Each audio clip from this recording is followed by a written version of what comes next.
All right, let's do that. Sometime today, you rotten. All right, let's do that. There we go. That should be a little bit better. Hopefully we fix the whole vertical thing.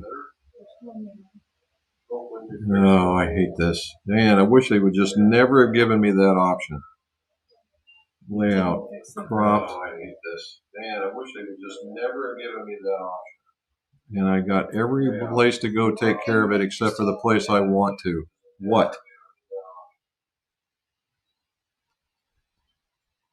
Alrighty, so here we go. It's somewhere in the beginning. Let's see if we can go here. I am live. View on YouTube. I do not want to view vertical. I want it. Don't show this option again.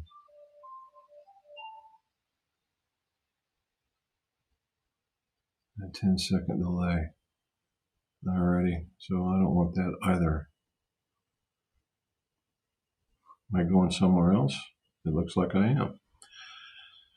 Well, apparently you can't go anywhere except for here, maybe. Let's try this. Landscape. Let's go with this.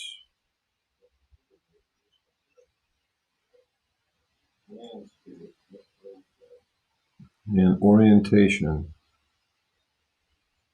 Okay. It says landscape and portrait. I don't want it to be landscape and portrait, and I don't want it recommended.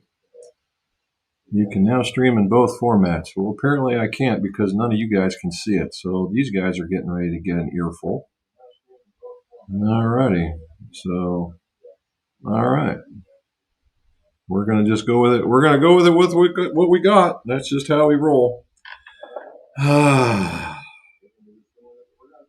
And your echo is killing me.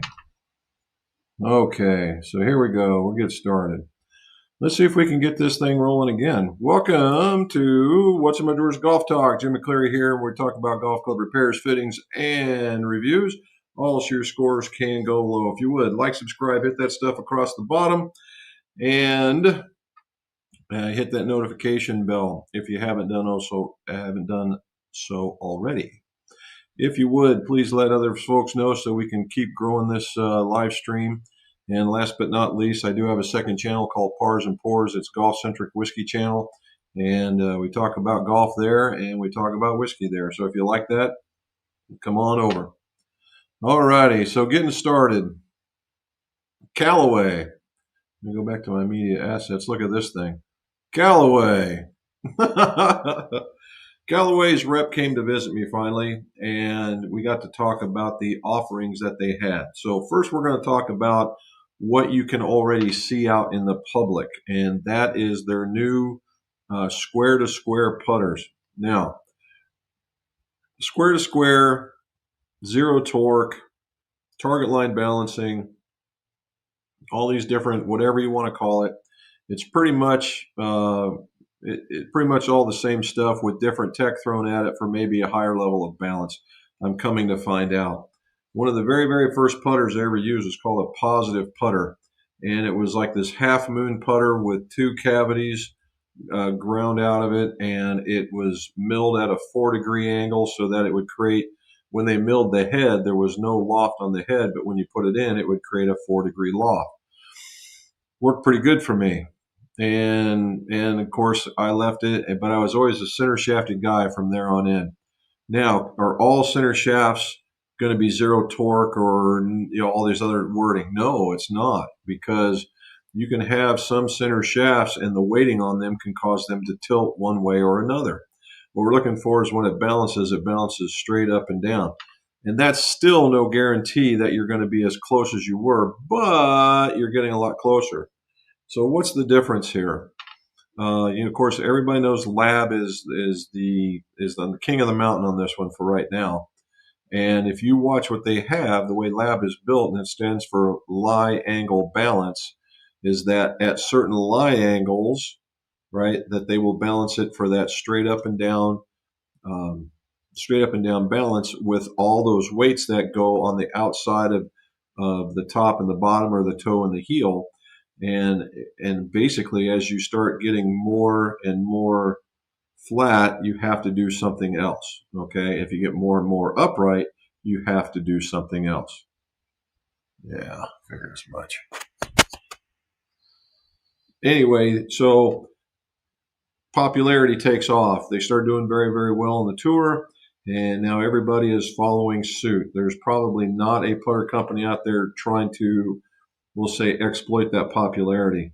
And Callaway's no different, right? They even what happened was is that they came out with one that looked exactly like, not exactly, but the shape was very, very similar to the Lab putter, the original Lab putter, the DF1 or DF2. And it came out, and they took a little bit of flack. But what happened is that the patent ran out, the time came out on it, and so they are able to do it. Hence, that's the reason why they're doing that. Otherwise, it wouldn't be out there. So fast forward, they also they made the original square to squares. They were blue and they were white to go with the jailbird, and they were bad. Okay, they were bad. They were set back, and they had this big shaft lean, which made them feel like they were closed.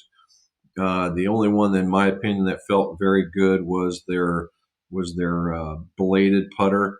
The other ones were just very, very closed, and the worst of them all was their models, or was their jailbird, because it was just so much putter. Right now, did they putt? They putted fine. They felt good, except for everything, because they were so shut, would go to your inside. At least that's what that felt like. Okay. They saw their mistakes. They heard the complaints. And now they're calling it a tri-hot square to square. That's the newest addition. Plus, we'll talk about a few others that they're releasing. So what do they come up with? They came up with something that looks like this. All right, that is a square to square tri-hot putter in red and black. And if you'll notice that the shaft is much, much closer to the face. All right, because it's much, much, much closer to the face, that whole idea of it looking shut is now gone. Okay, and I got to see all of them. I got to see all 4 of these putters. They all look. They don't look shut. Some look better than others at address, in my opinion. But that whole thing of being shut is I would say 99% gone. Okay, so what do they have? They have one here. This is their version of the jailbird and the tri-hot, their malleted putter. Then they have the Rosie.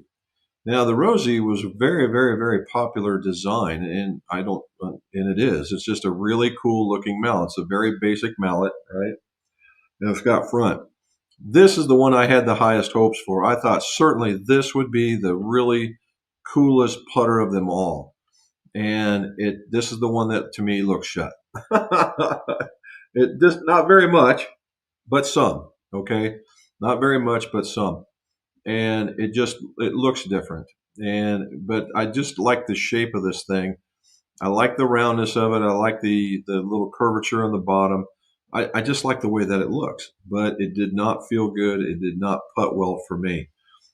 It might for some other folks in the way they see it. Now, I was left-handed putting right-handed because they didn't have any left-handed putters, nor do I think that they actually do. The Model 7 might come in that. Here's another one that looks awful familiar to this one. Oh, but it's not. It's a little different. That is a cruiser. Okay, now the cruiser is a 38-inch in every model that they make. The cruiser is a 38-inch putter. It's got a very long grip on it that acts as a counterbalance to the added length. Yes, it's got a little bit extra weight. It's a tiny bit bigger in a lot of cases. In this case, I don't think that it is. And it's just a heavier overall putter. Now, I'm here to tell you that thing's a beast. Okay, I putted with that thing right-handed, and I could literally close my eyes and make a putt. Okay, this thing works. It doesn't come off line. It goes exactly where you point it. It's a very, very, very nice putter. I would certainly look at that one. Last but not least, and their most famous, is the Model 7. Right, the Model 7's got high MOI, got that half moon looking alignment, and it also picks up the ball, so it becomes a much helper for us old people. Like cosmetically appealing, I would say.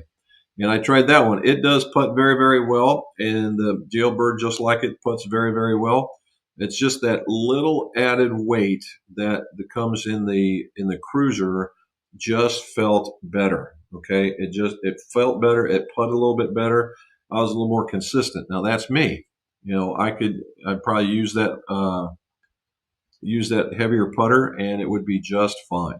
Okay. If the rest of these were heavier, I would probably putt that well also.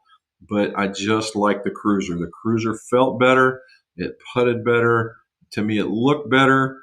It was just nice all around. So the cruiser, if I'm going to look around, I'm going to try if the 7 comes in a cruiser and left-handed. I very well may be trying that one out, and we'll see what happens with that. Okay, so a little bit more Callaway Golf. So also what they came out with that you haven't seen as of yet is another putter line, and it also goes along with it has the fingers that they released a couple years ago, and they had one last year, and they did it differently yet again. And this has got AI1, what they call AI1 technology, and all I can do is describe it to you. Now, in the other ones that had a lot of AI in it, it had a piece that was behind the face that helped. If you hit it off center, it still give you the distance, so it helped minimize off center shots from distance control point of view. Now, what they've done is they've taken the white hot, the white hot, and they've milled it in such a fashion that you get this. And the words coming up he'll hit me here in a little bit.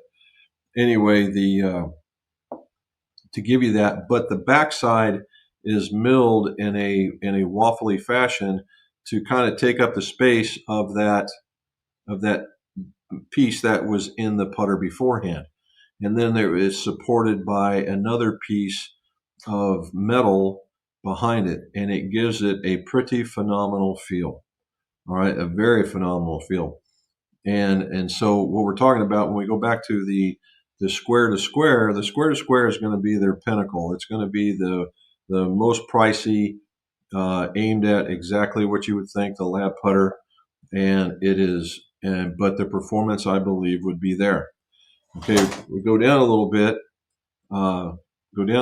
and now we're starting to see these other putters. in more of the area of cost that we're used to. And it has this technology in it, and it also has a black and white going on instead of black and blue. And it's the same ones. It's got you got the 7, you got the Jailbird. You're going to have a couple other models, and they're all going to have this in here. Now, the one thing that's different is its alignment model. And what it has, remember the 2-ball, it had the 2 balls that right behind where you would line up. This one has a half moon it sits right on top of the face. So if this was the face, this would be a half moon alignment that you would see. And it's actually less than a half. It's like a quarter ball. They might call it a half ball. And it allows you to line up the ball better. And I thought, well, okay. And I hit a few with that one, and it felt very, very good. I was off a little bit because now I'm not using a cruiser. I'm using something lighter.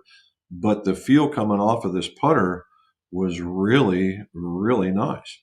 So they have that going for them. And I just saw there's a 5K Tri-Hot out there, which is more normal stuff. So in the way of putters, Odyssey stepped up their game. Okay, they stepped up their game. They've got a lot of technology in what you would put into the putters that you're used to seeing, from the Anser styles to the typical putters, the mallet putters. Of course, the Model 7 will be in all of them because that's their best selling design. And then it all depends on how much extra bell and how much extra whistle that you want to put into it. But I'm here to tell you, there's like one for everybody, and at a price point just about everybody can deal with. Okay, so we got through that one. More Callaway Golf. So the upcoming, and I can talk about it, I just can't get in too great a detail. The new line is called Quantum. Okay, and it is going to be, they're going to depart from a red or a blue color. It's going to be a lot of silver and a lot of black. There's going to be a new technology in the face. No, it is not going to be carbon, thank goodness. But carbon will be in it, all right, or be part of it. We'll say part of it. It is a multi-layered kind of setup. It's going to be very, very neat. Again, as they say, you're going to gain a little bit of ball speed. That's fine. I was looking for the accuracy to keep me in play, and that's what the Elite did for me. Is it didn't let things get too wild unless the booger on the end of the stick ended up making that happen. Well, they've departed from that, and it's a remodel, it's a retake, it's a new look, it's sleeker, a little bit more modern. They've gone away from the marbled colorings. It's very straightforward, very clean. I think that's probably one of the best ways to describe it. Very clean. Okay, the stock shaft offerings are going to be a little updated from what you're used to seeing. You're going to have a Denali and you're going to have a Ventus. So a heck of a choice pattern there. And they're also going to have a new model, and it's going to be called the Tri-Hot D. So, or not the Tri-Hot, the Triple Diamond D. And so it's going to have 4 different drivers to choose from. They're going to have 2 different hybrids to choose from, 2 different fairway woods to choose from, and they're both significant. It's not just the same shape loaded up with different stuff. These are different shapes for different players, for different ways that you can come into the ball. So if you're a guy trying to not hook it off the planet, they got one for you. One trying to keep it from going away from you in the slice term, they got one for that. And a lot of these things, there's becoming more and more adjustable. Okay, more and more adjustable. So what they did this year, and Charlie, what you were just asking me a couple of shows ago, is like, how come they used so many different of those adapters? And it was because of usage. Well, you got your wish, because the fairway woods are now using hybrid adjustable adapters. I'm trying to get my words out, and it's just I am so messed up.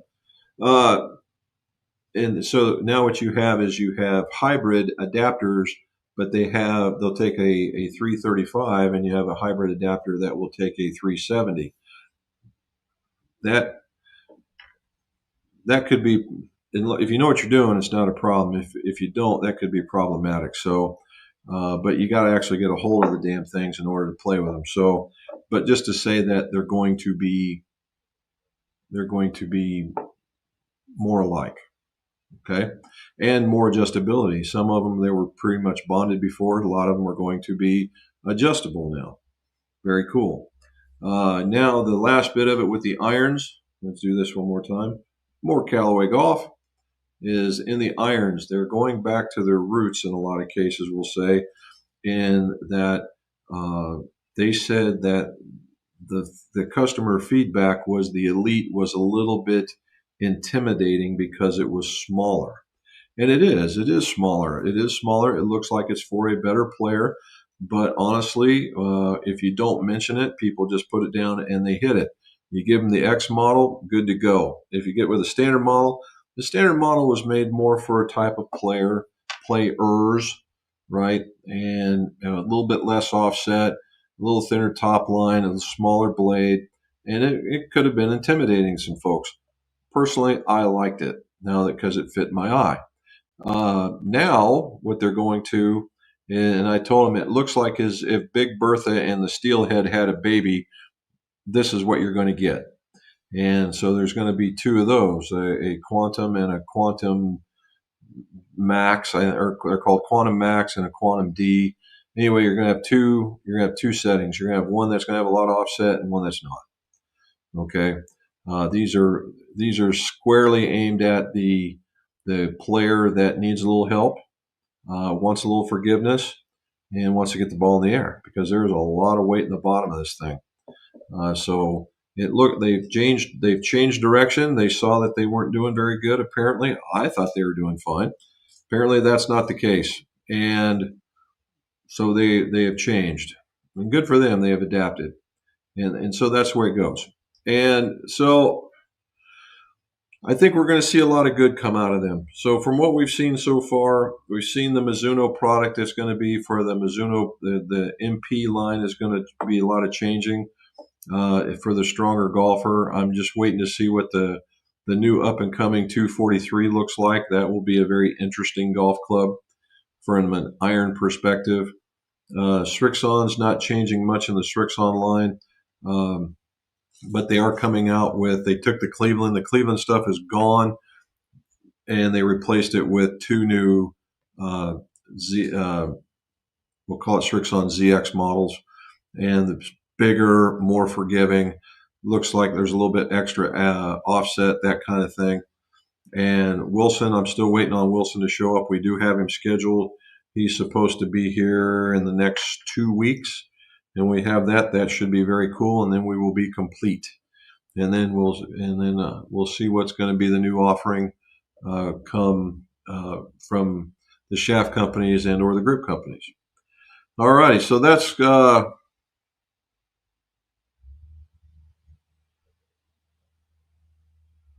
in dual asset mode. Use 3-dot menu to customize how each asset looks.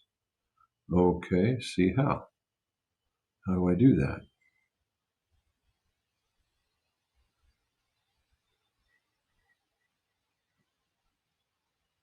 What if I don't want any of that?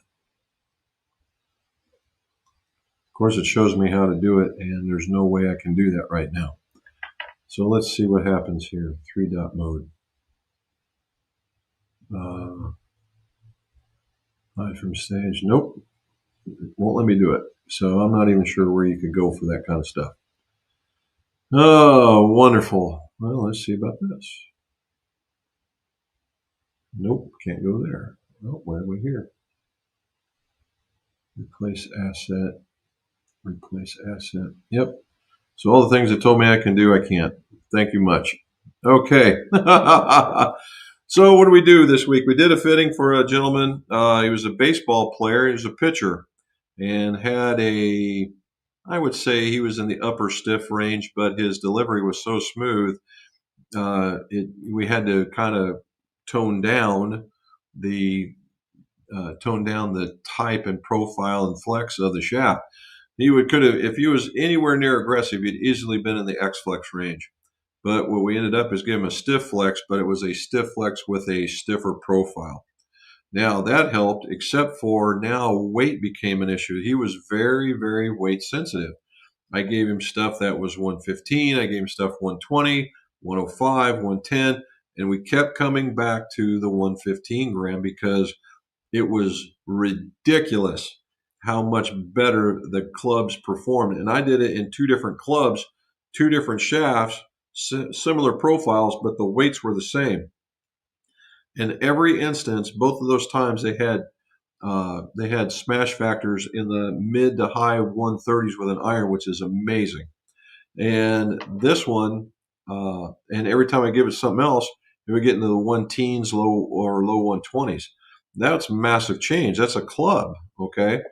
And so we went with that. And he was like, well, and he was always hitting a club that was from a righty was going away from him. And it was because he was holding on to it like he was guiding it. And I said, we got to stop. I said, just turn the club over, just let her rip.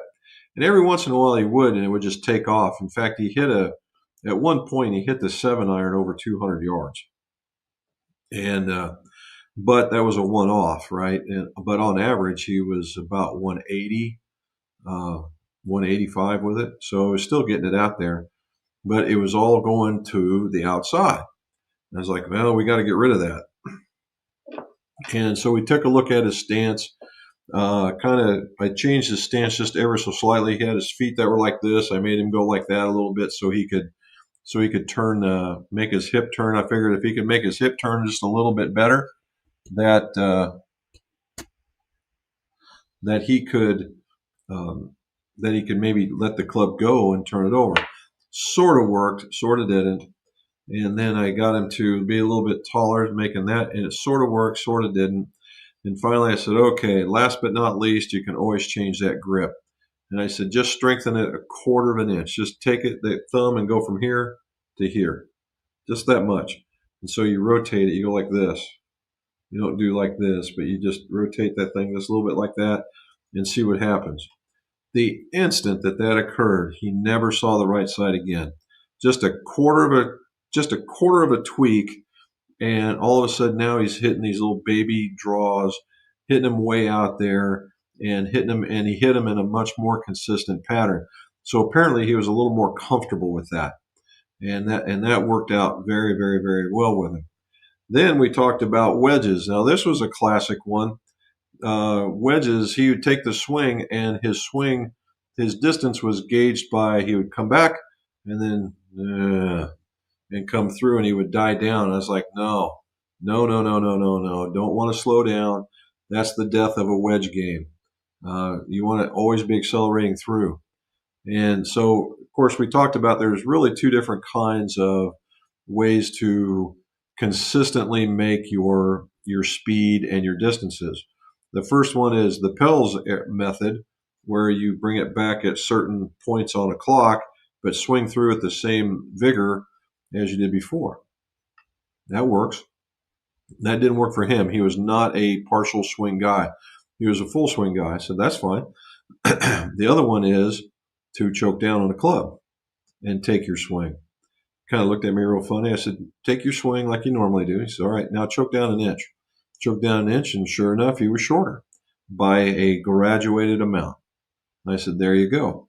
Now, the only thing you got to remember is if you're taking a full swing and you're going to let it off, is that you got to be coming back as slow as you think you're going to be going forward. You pull that off, and you're going to be wedging for days. And so we kind of worked on that. The other part was, turns out the dude's got a hand feel. I gave him a CP2, and I gave him a one that was a mid-size. Said, oh, that's too big. I gave him a standard. He liked it, but he could sense the difference from the no taper to the taper, and he liked the tapered one. So okay, so that's what you get. So that worked out very, very, very, very well. And just before coming in here, we a couple of fittings ago, we told you about another one, and we got that Srixon driver and a couple of hybrids. We just got it in, made sure everything was good on it, cut it down, and Mrs. McGolf is going to put some. She's going to put some grips on him and call the gentleman, and he's going to come get his stuff now. So it's working right along. So let's go answer some questions. Okay, there's Matt. He's in. Just want everybody to say hi. Hope everyone's great. Had a wonderful Thanksgiving. As the colder weather has come, how do you get your equipment organized and ready? There's a good one. How do you get your organized and ready? I get mine. I put towels around them to keep them warm.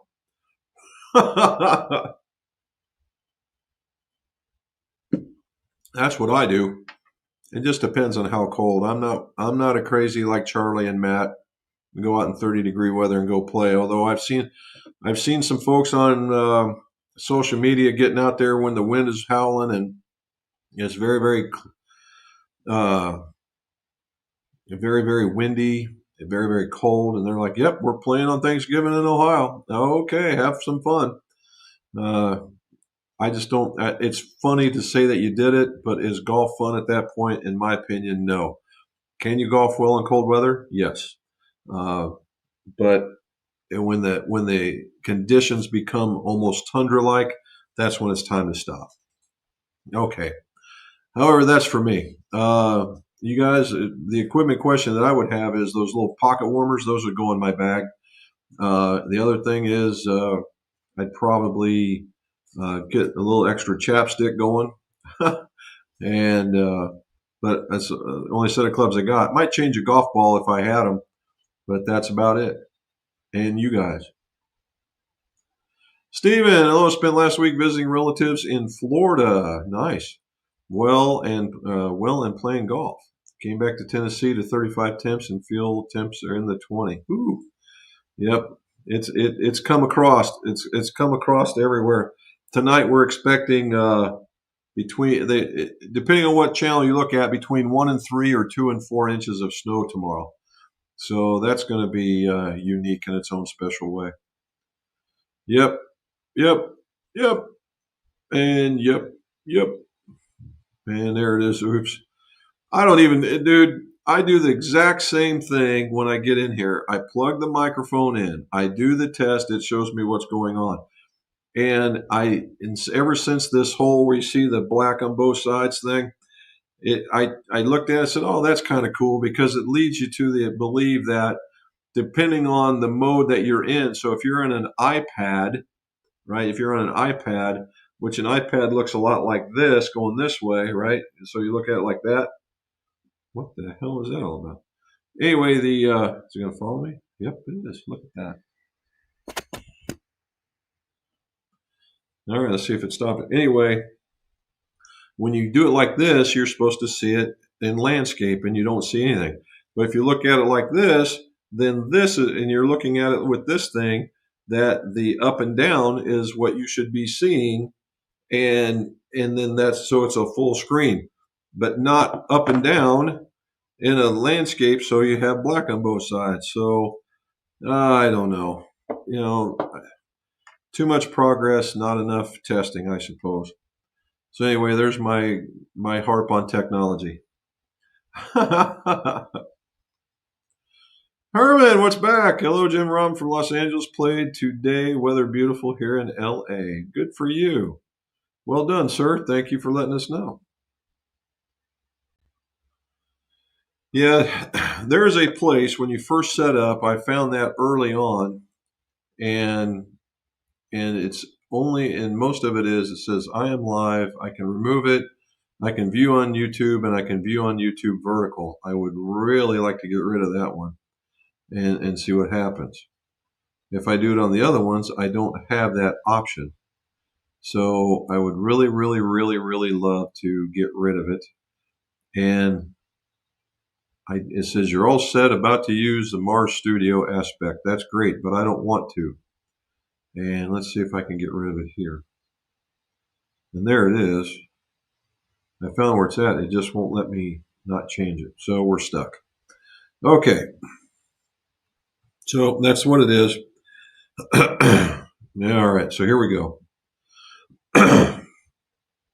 So again, we're at this. It's Cyber Monday, right? It's Cyber Monday. Get on there. I know Callaway Apparel is having a massive sale. You can get on there. They make what I believe is some of the best golf shirts available. Their golf equipment, even the outerwear, I think is very, very nice. And right now, some of that stuff is totally, totally affordable. You get those ridiculous, $95 for a shirt thing going on. You're like, really? Well, right now, those same $90 shirts are going for like 35 bucks, which probably is, I mean, like this one right here. This is what I did. Get rid of that. Like one of these, and I'm in the big and tall section, and there's plenty there to choose from. All righty. So, Charlie, have you gotten into your very first one yet? This one is just like your number one right here. Not bad. All righty. Skinny view is better than no view. Well, hopefully it is a skinny view. Dave Curl, what do you say? Limited edition golf. Good evening. What do you say, man? Hopefully you're not hearing double anymore. It's probably hearing double because Robin was at the door trying to help me along, and YouTube is on a 10-second delay, and so yeah, that's probably what you're hearing. You give the best advice on equipment. Thank goodness for your knowledge. Well, thank you, Jesse. Appreciate that. There's my Fritz 11. Ooh, I like that. I like that icon you got there. It's pretty nice.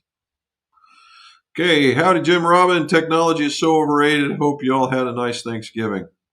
We did. It was me and Robin and my younger son, and it worked out very, very well. Just had the basics: some turkey, some stuffing, some corn casserole, a little bit of sweet potato, and pumpkin pie, and that was pretty much the end of it. Oh, and some deviled eggs. Those went first. Deviled eggs in our family do not last long, but it was very nice. And technology can be overrated. So what I've told folks for generation now is every time that somebody comes out with a new technological advance, uh, that's great. It is a technological advance by definition. Does it make an improvement? Yes, it can by definition. If it improved ball speed zero point 0.1 mile per hour and it went up, that is an improvement by definition. All right. Some of these different things that come out, uh, that the technology, oh, we've created this or we've created that. That's okay. However, is it okay for you? Therein lies the trick, right? It's like the epitome of it is like this. When I was giving lessons back in the day, I was giving it to this golfer, and we had gotten him straightened out. He was hitting the ball where he wanted it to go. He was turning it over when he wanted to. He was just really enjoying golf. He wasn't slaying golf courses because he wasn't a long ball hitter, but he was putting it into play in places where he wanted to, and dropped a lot of strokes. Cool. He says, "Oh, I got to come back for a tune-up," and I'm like, "Why?" He says, "I'm going off center." I'm like, "All right." So he comes back in, and his swing is different, and I can tell. And I'm like, "What happened here?" And he says, "Well, my buddies and I, we were reading this latest Golf Digest on how to fix a slice, and we figured we'd try that out." You don't hit a slice. Well, yeah. Then why would you try a swing to fix a slice if you don't have a slice? And that, my friends, is the exact definition of what we're talking about technology that Fritz brings up. In that, yes, there is technology level advances. And no doubt about it in my mind that these companies work hard to make their product better. Perfect. That's what we want. We want competition in the place. We want to see if we can hit it better. The real question is, was it better for you? For instance, if they say an anti-slice club, man, best thing on the planet, you can't live without it. Well, if you don't slice the ball, do you really need it? Therein lies your question. And just like, like this elite golf club, I thought the elite golf club was fine. I struggled with the Paradigm, and apparently a lot of people like the Paradigm Smoke even better. And they said, if you got a Paradigm Smoke, do you need to transfer to the elite? My question is, do you feel like you're hitting the ball poorly? Well, no. Then you answered your question. So that's, you got to kind of keep that in mind. All right, PGA Pro, TK PGA Pro. The elite is going to be a hard driver to beat. Interested to see how Callaway will top it. Yeah, I like. Well, I will say this: it really does take into account different shapes. It does take into account this face technology. I'm waiting to see what's going to happen. They've gone away from the four. Well, there'll still be some of that carbon in the body and whatnot. There will always be carbon in the body, but they've really put a lot of emphasis in this face. And if it does what they say it's going to do, it could be a. I don't think you're going to be blowing it by 10 yards from your previous elite club, but it's going to look probably a little bit better at address. It's going to each club will be singularly for a column of golfer. And if it's married up with the right transmission, i.e., shaft, you might see some improvement, but we'll see. Like again, that's where I'm interested to see how they'll top it too. But we've got them coming. Uh, Good afternoon, Jim Brown. Hope you had a great Thanksgiving. We did, John. Thank you very much for that. Sorry, can't deal. That's okay. John Cherry, temps today were in the low 50s, but felt colder with the wind. Tomorrow morning at noon will be a soaker. The rest of the week in the 50s. Friday more rain. So not a whole lot of play in Myrtle Beach this week, apparently. All righty, Steven's got one. I play the Wilson Staff golf ball. Good ball. When it's getting colder, could I change to a lower compression ball or stay with what I have for winter? Is there any benefits to switching? All right, so we got the elephant in the room is, does the golf ball get firmer as it gets colder? The answer is yes, right? It's a rubber, it gets firmer. And it's not all rubber, I get it, but the rubbers and the plastics and all that stuff, they get firmer and it gets harder to compress, and hence it becomes a little bit shorter. So your Wilson Staff golf ball will go a little bit shorter than you're used to.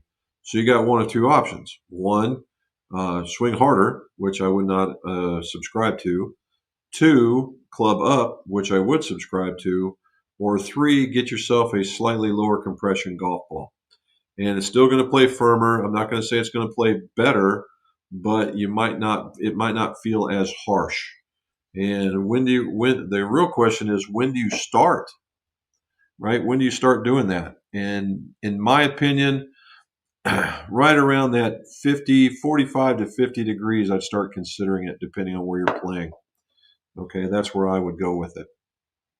And just see and take a couple out with you. So if you're playing the Staff, get the Triad and just check it out and see what happens. Looks like you changed looks like YouTube changed my name again. Oh, may have. I'm getting a lot of those with names or numbers after them, like Robbins with the 3968. I'm not even sure what that's about. Charlie's got one with 2910. So Charlie says it's 33 degrees and it's looking like snow. Oof. Well, we got snow too, so maybe that'll be the first time we're all in sync. Robin saying hi, Charlie. Charlie saying hi, Robin. And somebody's saying Emmanuel. I didn't see Emmanuel in here. Emmanuel, unless that's Fritz. Nope, don't see him. Jack King, what do you say, buddy? In a snowy Lombard, yes. My sister's up there in Waukegan, not Waukegan, well, north of Waukegan in Kenosha, and they've got a bunch of snow. And my other sister's just south of you in northern Indiana area, north of Indianapolis, about an hour and a half, and they've got almost a foot of snow. So yeah, they were telling me, oh, look at all this snow I got. Oh my gosh. And I was just telling them, sorry, I've got to walk out to my grill in my 40-degree weather and put my bacon and my chicken on, which that's what I forgot to show you was I cooked a whole pound of bacon on the griddle and we cooked some chicken breasts for later today. In good old St. Louis, the weatherman said 1 to 2 inches. We got 6 to 7. Typical weatherman.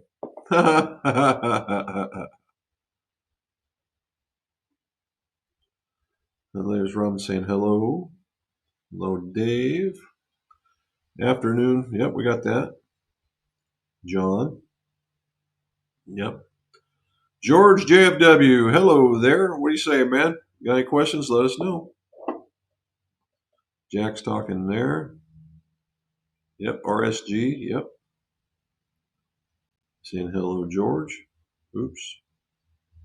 Ah, here we go. Have you guys seen the new Lazarus Golf Zero Torque putter? It actually looks pretty decent for brand. Okay. I don't think I have, but there's a lot of them coming out. Krister, if he was on here, he was showed one on his. They've got one. It had a really nice name, and it looked to be very, very adjustable from heel toe to center shaft, left and right. I mean, it was one putter that got it all.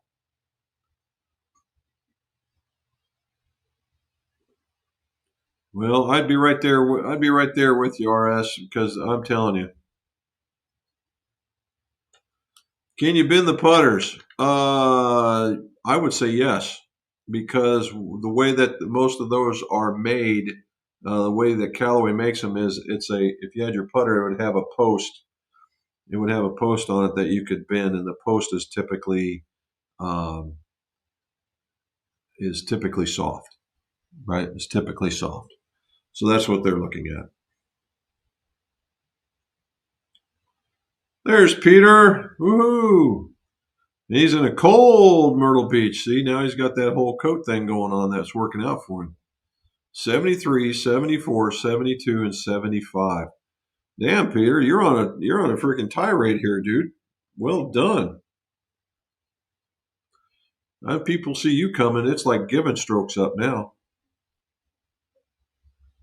There's Peter saying, or Rob saying hi. I have the A1 milled, the Anzer style. Love the way that the ball feels and comes off the face. In navy and copper, quite a looker. Yeah, and that's the one that of all the ones, the milled ones. Those are the ones I liked as well, and that's going to be the one that they discontinue. They're not. They didn't. Apparently, they didn't go through everybody else like they did us, Charlie. They so that's going to be out of it.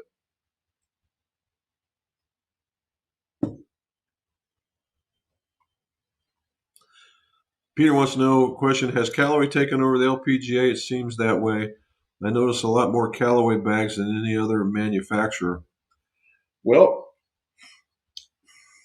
I'm sure just like the LPGA and the PGA, it's all about the top so many percent are going to get chased by the OEMs and give contracts, and the other ones will play.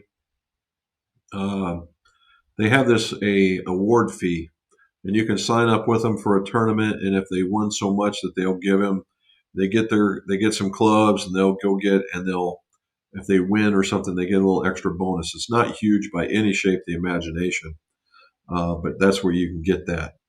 Uh, so I mean, it's what it is, and you never know that this year, last year, whatever, could have been what it just something that the pros like about Callaway, and they're all kind of gravitating towards it. Could be that, but in 2 years we could probably say something different. Peter, very consistent rounds. Yes, yes, they were. Yes, they were. Hot dog. What do you say? Callaway looks like they ripped the QI35 in the looks department. And why would they name it Quantum? I have no idea. When TM has the Q series, it's like they're trying to confuse people into buying it. Yeah, I looked at it. I didn't give it quite the QI35. I gave it more of the Titleist vibe when I saw it, and I was wondering about Quantum myself. I didn't. I don't know. Maybe they felt like they ran out on the epics and the flashes and things like that. Rogue probably ran its course. They just haven't found a. The only golf club name that's stuck for them has been Apex, and the Apex is outstanding in my opinion. And these next one, I guess it just rotates through. And the funny part was is that even as I saw Callaway, or not Callaway, but TaylorMade, they're shortening their cycle on the QI35s too. So some must have been in the titanium that they ordered this year or last year in order to get it made because they seem to be short cycling themselves. There's Phil K. Wife thought it better I stay home Saturday and spend time with the family, not drinking or golf buddies or getting out this week. We can always make you can always make up for it at the house.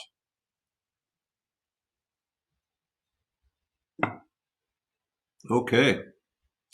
How's the hand?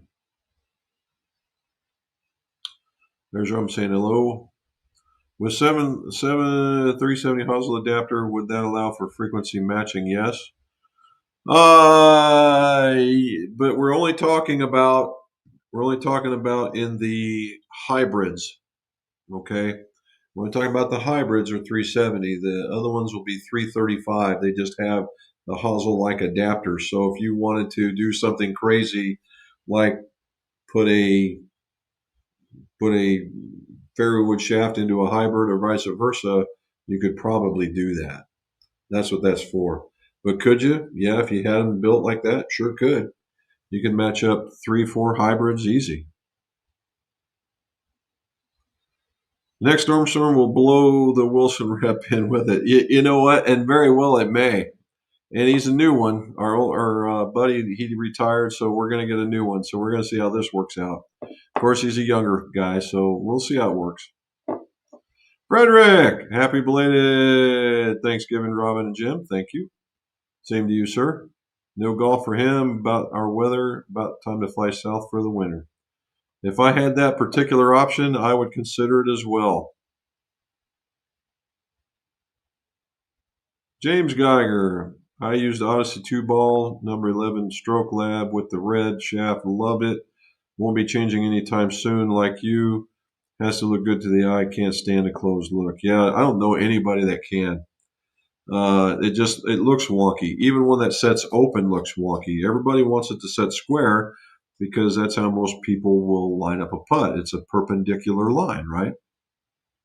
Some people will see it differently because of these, because of what you've got going on your eyeball, right? And then how you position yourself, whether you're close over top of the ball or you're really far back or whatever. So you have to have, and putters need to be fit too. And probably just as important, particularly if putting is a weakness, go get fit. You'd be surprised what you might find. You really might be surprised. I did that for a guy. He was 6'4". He was playing a 33-inch putter, and I'm like, "What are you doing?" Bent over, hands all close, and I just turned around. And I handed him the cruiser. I said, "Grab it and get comfortable and see what you think." And that's all it took. He choked down maybe an inch on this thing, which made it a 37-inch putter. Stood straight up, started making putts like they were free. To the point he was so happy, he started laughing while he was putting. He says, "I can't believe it's this easy." So it's out there. Hot Dog says, "Sup, Robin?" Funny, Charlie. I was thinking it would prevent him from coming. That's what she was thinking. Robin saying hi to Matt and Sally. I figure he's from the Chicago area. You know how fine the weather is there. Yeah. Well, it's not to say he might not be from the Chicagoland area. That's for sure. But I doubt it. Well, we'll see. It could be interesting. He's from Cincinnati. Okay. John just swung in, said to smack that thumbs up, and now back to the honey-do list. No, I don't have the honey-do list yet. I get little tasks and jobs. Right now I'm working on a project, but we'll talk about it when it's done. Robin saying hello to John. Hello to Stephen. Cincinnati, is that near water? Yes. They get some weather there too. Yes, it is. It's on the river, and some very nice places to eat there, to be sure. A couple of neat distilleries, along with a couple of really nice golf courses. There are some superb golf courses around that area, even in their Outer Banks area, what I call their Outer Banks. Some really nice places are out there. That's almost a mecca for some really good golf. Oh, here we go. Peter says he hyperextended his right lat muscle. Boy, does that hurt. I have to start doing a lot of ice and heat, do a lot of lat muscle stretching, rub some muscles, relaxing the ointment. Oh, okay. Muscle relaxing ointment. So you hyperextended it. Ooh. And you still shot all those numbers with that, or did you do that afterwards? Or did now? So what it is, what he's got now? Peter's got an excuse. So he's been shooting all these low 70s numbers. Now I pulled my lat. Oh, okay. So now I shoot 76. Oh, it was my lat. Oh, we'll get better, brother. That's what we want to see. Another wedge control system is to narrow the stance that could physically reduce ROM, and every shot is a full shot that could be combined with the choke down method too. Yeah, putting it together, that's another one because it'll restrict your movement for sure. Yes, it's east of us. Nope, it's west of us. There you go. Saying hello, Ermin. John Cherry, one positive with the black on both sides. You look thinner. Well, thank you for that.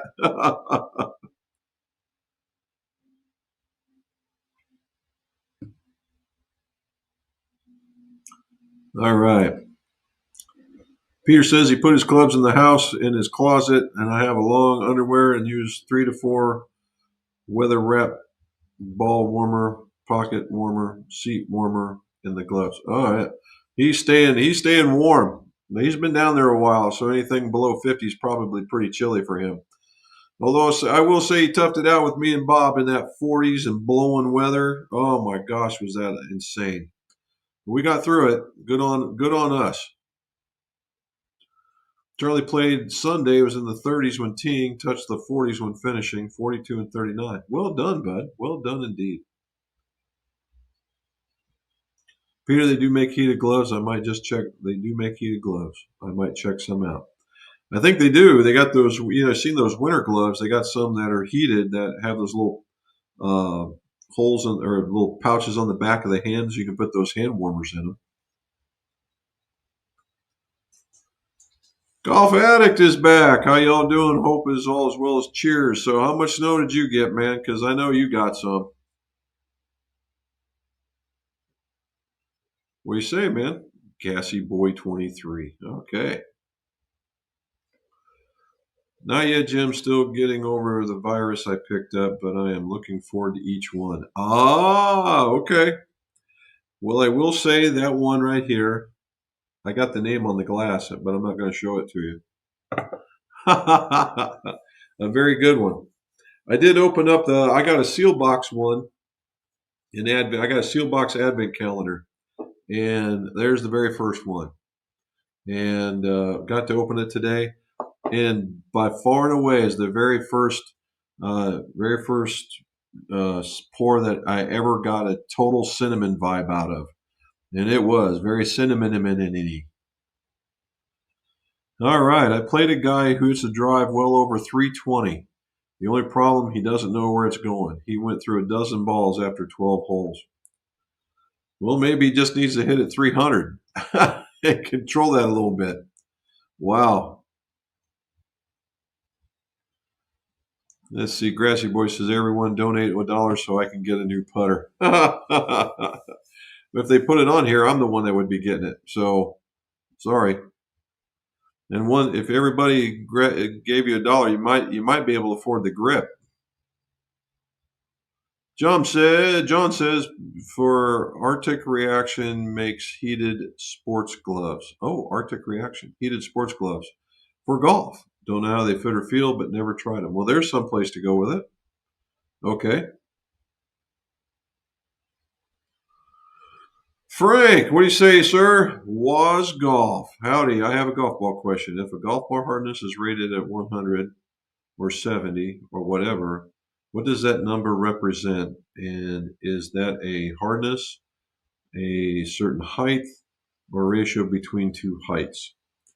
Well, if they talk about if you're talking about hardness, there's two things that they talk about would be hardness. One is durometer, and durometer is the measure of the hardness of the rubber, not necessarily the golf ball. Okay, and durometer, just like grips have a certain durometer, golf balls have a certain durometer, rubber hoses have a certain durometer, and it's all for the firmness, and normally it can be related to thickness as well, but it's the firmness, the density. I like calling it density. Engineers will get mad at me, but hardness, density of the rubber, so that when you go to compress on it, it gives you a number, and it's called durometer. Now, when you see them measuring it with golf balls, it's compression. Okay, that's a little different. I mean, what they do is you get a look at that. It took off on me again. There we go. Back here we go. And what they do is you take a golf ball and you put it in this. It's a tool, and it presses down until it gets a certain resistance.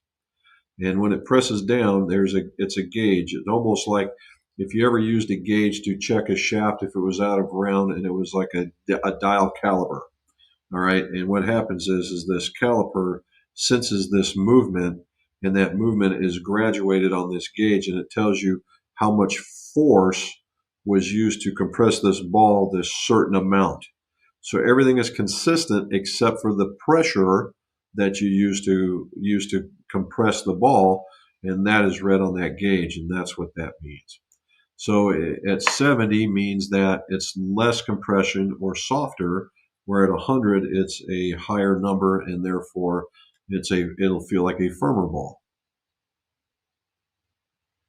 My dog Rex says, hit that thumbs up. Thank you, guys. I appreciate that. If you haven't done so already, please hit that thumbs up, pretty much the like button on it. If not, hit that subscribe button and the umbrella. Deviled eggs, the gift that keeps on giving. You're damn right. And that's the reason why I like them, and the fact that they taste good. John, do you know how thick they are? They would be very cumbersome when gripping a golf club. Herman says, my JPX hot metal irons are working out well for me. Thanks to you and your listeners for advice. I'm rocking a new Scotty Cameron Phantom low torque version. See, everybody's got one. They're calling it center shafted low torque. And it depends on the balance too, right? If you don't have it in the right spot and it doesn't stay up, then it's going to be problematic. You can be center shafted and it can be face balanced. That's not exactly what we're looking for. We're looking for it to be up, and good for them. Now let's see how they work. I'm glad you like it too. John Lamb says, Peter, sounds like the fellow is copying my big brother. He competed in long drive, but on the course sometimes we are looking 3 fairways over. Could you imagine being able to hit at that 350 at range plus, but just not have any idea where it's going? That is amazing. Oh, here we go. Golf Addict says he's thinking about selling off his irons and going all hybrids. and go with 11s, hybrids, irons, gap wedge. All have been good. Always have been good. A hybrid hitter.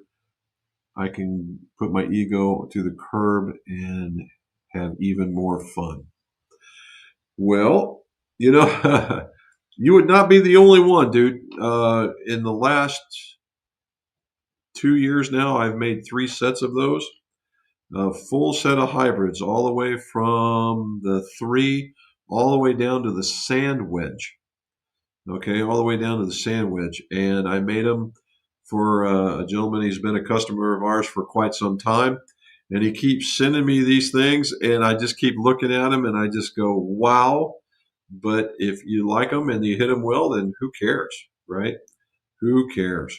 And Thomas was the name of the. I can't remember his first name, but Thomas was in the name of the hybrid. But they've got them all.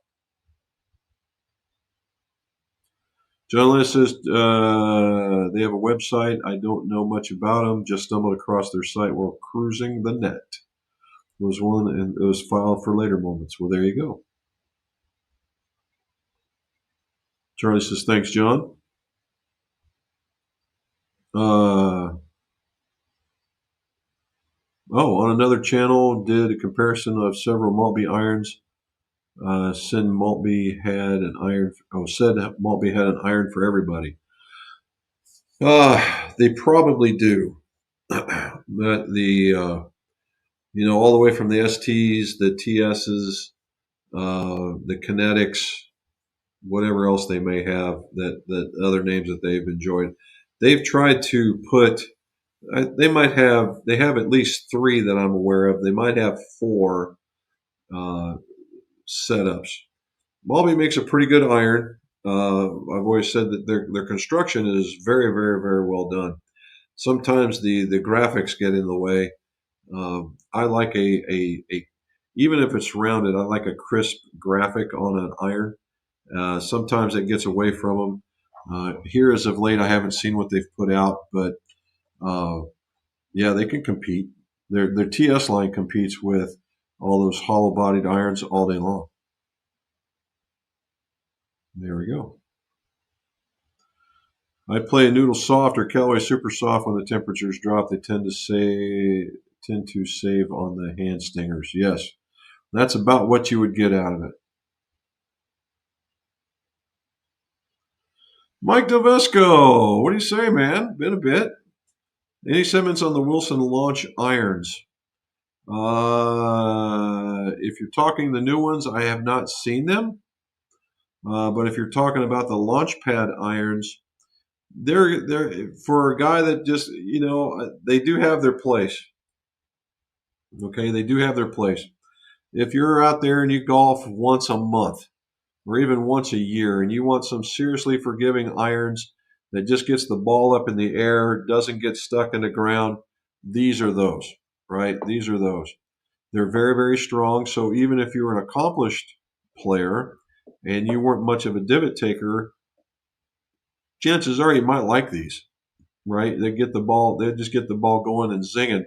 They just have this, and much to golf addicts' desire, they look a lot like hybrid irons. If there was a word for them, I would say hybrid irons. They're doing very, very well. Now, in the latest Dynapower, they've kind of taken on the Max Club has kind of taken on that spot. It does have a wider sole. It is kind of strong. It has a lot of offset and very, very forgiving. So it's very much like that. So again, I thought they were cool, but they have kind of a niche appeal. Jim, have you had much experience with the dual speed SP13 shaft? I gotta have to say no. DST dual speed shaft. I don't even know what that is. Dual speed SP1300 shaft. Nope. The only last time I saw anything with dual speed or dual in it was a shaft that said it had 2 bend points in it. I'm not sure how you make a shaft with 2 bend points, but they claim they had one. And it was not Miraman. What was it? Yonex. I think it was Yonex had one. My Fritz did the same thing to me. You have to go into your YouTube settings and see if you can get it back. Yeah, I think there's one in there too for you guys, but and maybe I'll get that. Um, Maybe I'll get some instruction like that to be able to tell you guys what to look at or how to go in there and change it. Why would you have to? Okay. James Geiger, Jim, those Odyssey Lab putters are so balanced they almost stand up by themselves. Great balance. I always love the way that the two ball frames up the ball setup. Cool. Yeah, they're pretty big. I mean, the Lab one came out and it was this. I mean, it was a funky looking putter. This other one that they've got is a funky looking putter. I deemed it the slow moving branding iron, and but it did exactly what it says it would do. But I mean, I couldn't put it in the bag. But the Mez looks like something right out of a 1980s our video arcade game with all the sharp edges. But again, it works and it's not nearly as obtrusive. So that's what I've got. That's the reason why I think maybe this Model 7 comes out. We'll see what it does. I'll put it through its paces before I make a game call. They can send you and me leftover A1 milled potters that they don't like. I'm down with that, dude. Absolutely down with that. Could you explain the Callaway cog? Yeah. Matter of fact, so the Callaway cog there's two of them, okay? And I've got actually have a way that this works that I can show you. So there are two Callaway cogs. There's one on a driver and there's one on everything else. Okay. And the Callaway cog, it has letter designations. It'll have an S, an N, and a D. And then the other one will be number designations. And there'll be a +1, a -1, and a +2. All right. S and N are basically exactly what they sound like, standard and neutral. At least that's what I'm going to say they are. Standard and neutral. And the D is obviously for draw. So if you line up the line on the adapter and the line on the head, whatever's in between there, that's what the setting for that driver is. So if you put S and N on those cogs, regardless of what one's on the top or the not, and by the way, it can only do it one way, you get standard everything. Standard lie angle, standard loft angle, everything. Now, face changes are based on letters. Loft changes are based on numbers. That's the easiest way to go about it. Okay. So if you wanted to get into a draw setting and you wanted it 2 degrees more loft or 2 degrees weaker, right? 2 degrees weaker, then what you would do is you'd find the D setting and you would find the 2 setting, which way it would work. Get them together, get them between the 2 dashes, put them together, and you'll have a slightly closed face with a 2 degree weaker club. Same thing with if you wanted neutral, but you wanted it a degree stronger, then it would be a -1 with either an S or an N on it. And that's how they work. Now there is a second cog, but I think it's more for fitting. And what they have is, and I'm almost positive it's more for fitting, but what they have for us fitters is something like that. And I know it's hard to see, but what they come with is they come with the same cog identification, except for there's more to it. There are 2 negatives and there's 2 positives, and you can float them all around, and you can go 2 degrees upright, you can go 2 degrees strong. Matter of fact, it goes standard, 2 degrees up, standard, 2 degrees flat, standard, 2 degrees weak, but being standard lie angle, 2 degrees strong lie angle, right? 1 degree weak, 1 degree up, 1 degree weak, 1 degree flat, 1 degree strong, 1 degree up, and 1 degree strong and 1 degree flat. That's to help us. And the hybrid does the same thing, so that you can really customize the setup for a golfer. And that's been That's been a real game changer for the fittings when you go in there, so you're not unscrewing. Well, let's try this head. Let's try this head. You just flip the cogs around and go at it again, and it works. And how do I know it works? Is because the very first one they gave me was wrong. The pictures didn't match what they were saying, so I went and I made my own chart and how them to figure out how they worked. And I even used the spaces on them as well. Okay, I didn't see your message. Nope. Apex name works. It's originally a Hogan. Yes, it is. I had a set. Red lines. Yep. I've actually refinished a couple of those. They're beautiful clubs. The original, the BH with the gold and the blue. Those things are red and the blue. Those things are great. Thanks, Jim. Check it out. Okay. Bought ourselves a new 20 cubic foot upright freezer for Christmas. Have been feeling the Costco meat department will see the Visa card often in the next little while. There you go. So you know what? We've been looking at John. It's kind of amazing that you've said that. We've been looking at at obtaining a freezer. Why did you go with an upright instead of a chest freezer? Because we're trying to figure out what we would want to do. Because we got a lot of friends, we might split a cow, might split a hog, maybe a little bit of each, and we got a couple of farms around here that do that sort of thing. But we're just trying to figure out which one we would like the best. And where did you put it? Frederick, aka Stacy. Yep. Will you marry me? Oh, look at that. Barry Carroll. In a fitting, what is the preferred method of determining the proper lie angle for a player? Well, number one, Barry, the first thing we do is we determine the proper length. Once we get the proper length, then we do a lie angle test, and I use a lie board. And the reason why I use a lie board is because it's worked for me for years. I know there's another method out there for putting a line on the ball, and everybody, lie boards, lie, yada, yada, yada. Dude, it's an eighth of an inch thick. All right. And if you think it's going to be off that much with an eighth of an inch board, you're sorely mistaken. And the other part of it is that it's about how the whole thing with the lie board is how you interact with the turf, not how you hit the ball, right? You could what happens if you hit the turf 3 inches before you hit the ball and it adjusts how you get into the ball? You haven't done anything. I need to know how you interact with the turf, because if you interact with the turf better, you're going to strike the ball better and you're going to hit it further. That's always been my argument.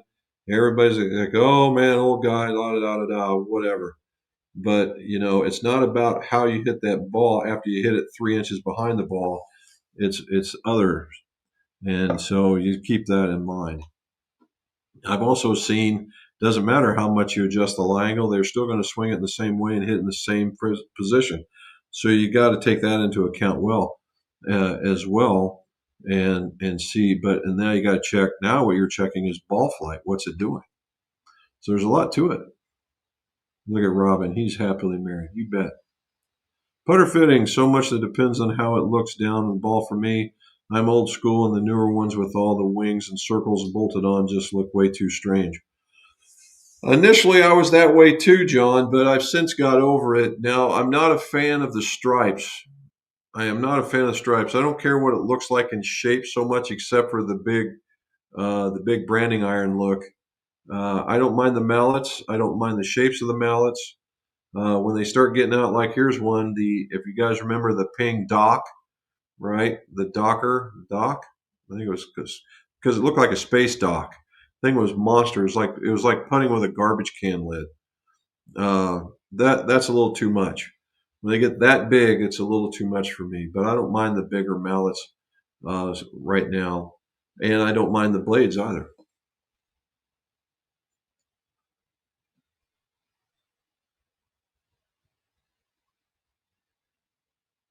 Just to be upfront. Okay, dude. John says, just checking in to say hi. I'm now back hanging lights in the dark. Oh, be careful, dude. Be careful.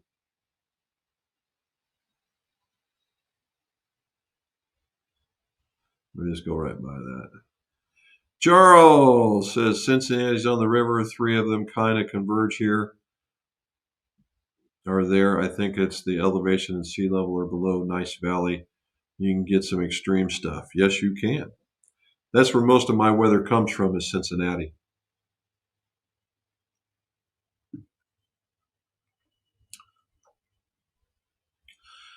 Plainsman Murph. Okay, here's a new one. Well done. Evening, I'm 48 and can tell my swing speed is decreasing. What do I look for in my game and or swing to know when transition to graphite shafts? Uh, well, Murph, here's the thing. You can transition to graphite shafts any doggone time you want. All right. Slowing swing speed has nothing to do with whether or not you go to graphite or not. It Graphite comes in so many weights, so many profiles, so many flexes. It's just inconceivable how somebody could not find something. To the point, if you've heard of the company called Steel Fiber is on tour right now, and they make a 110, a 115 gram shaft. So you've got to be careful of what that is. Now, on the other side, steel shafts are moving around in weight as well. Probably not as much as graphite, but they do move. So you got your typical 120s. They go up in high as 130s, but they all go down into the 90s, right? And I've got some that are 70 grams. But if you swing anywhere near an S-flex, you'd snap these things in half. So you got to be really, really careful about what you're looking for. Uh, if you're talking about, hey, I've dropped 10 mile an hour and nothing's changed, then yeah, maybe going to a lighter shaft might help, right? It might help. If you're an aggressive swinger, if you're an aggressive swinger, a lighter shaft might be detrimental. You might need to go to, say, something with a little more flex with the same weight. So you get a little bit more launch. You could also counterbalance the club so you put a little bit more weight in your hand and allow you to swing around so you can always track the club. So there's a lot going on, right? There's a lot going on. And again, the best answer in golf is it depends, right? It depends. And it could depend. Are you a smoother swinger? A lighter club might have worked already. Does it need to be graphite? No. You can get to a 105 or a 90 and still have a pretty doggone good shaft in steel. You get a 90 gram shaft in graphite, and it's going to be very, very stiff in its profile. It doesn't start getting normal until around 80 or 70. So, now we're talking irons, okay? Uh, and that's where you can go from there. So it just really, again, it depends. So uh, a couple of things to go to, but a couple of reasons to go to graphite. Number one is, are you feeling stinging sensation? Like I'm starting to get this. I don't know if you can see it. I'm starting to get a bit of, there it is. I'm starting to get a bit of arthritis in that finger. And when it becomes problematic, going to graphite is going to be a must because graphite is a tremendous shock absorber, and I'm probably going to go to for that.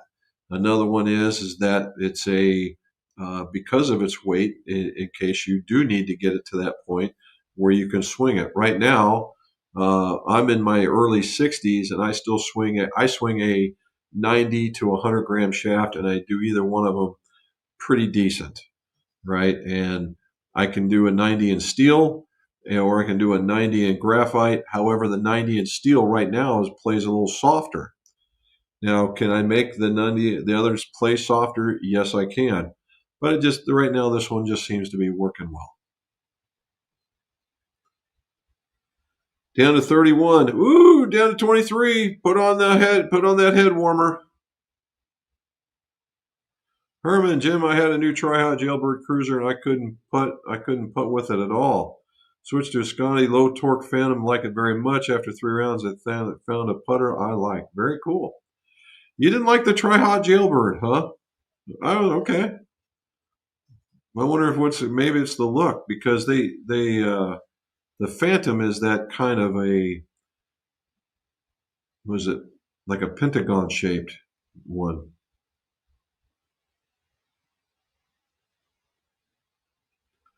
Sorry, everyone. I'm missing the number of comments. Hello, everyone. So please hit that like button. Okay, hit the thumbs up. All right, thank you. Nice move not showing me the name. Damn right. Look, here it is again. Whoa. I think you're going to enjoy it. After I went back and I reviewed it, uh, it's a good mix. I really like the mix.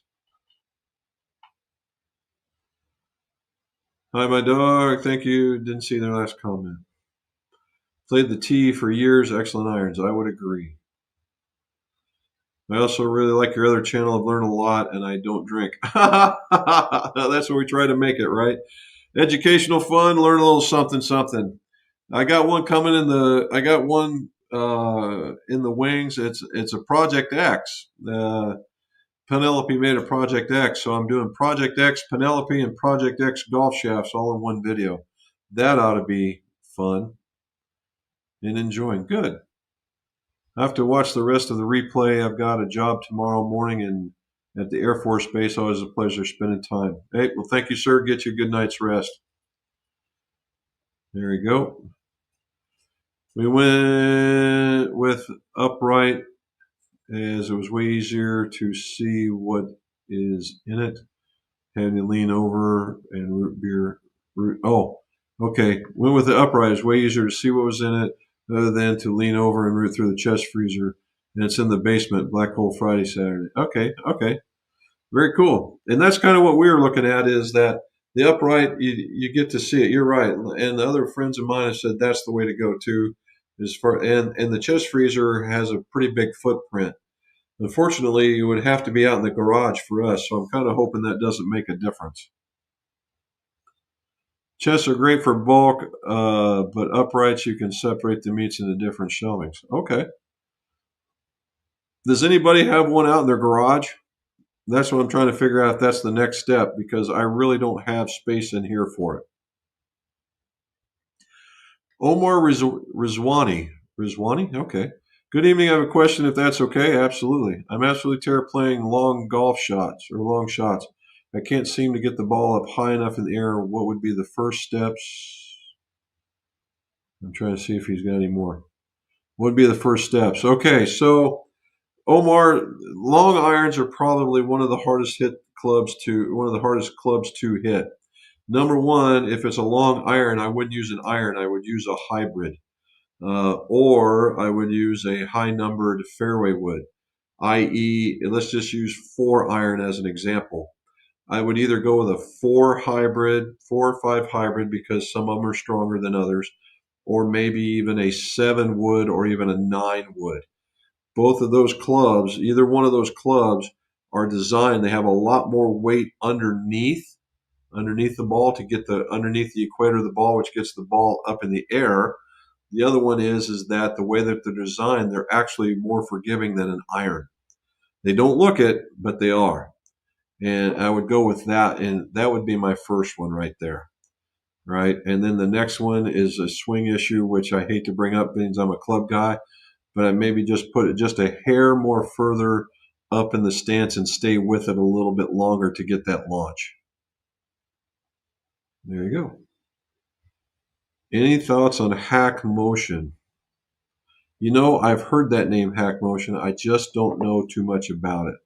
If I knew more about it, I would give you an honest opinion, but I don't want to lie to you. Jim answers comments that I don't always show up on the chat board, but that's very informative and entertaining to catch up. Okay. Yes.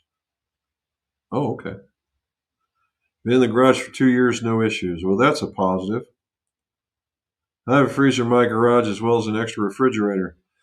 Yeah, Peter, but you're in kind of a different situation. You don't see freezing temperatures like I would. That was my concern is it gets very, very cold, and do I have to worry about extra frost, that kind of stuff?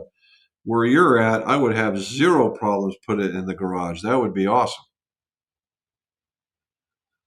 There we go. Me and Mr. Geiger are on the same plane right there.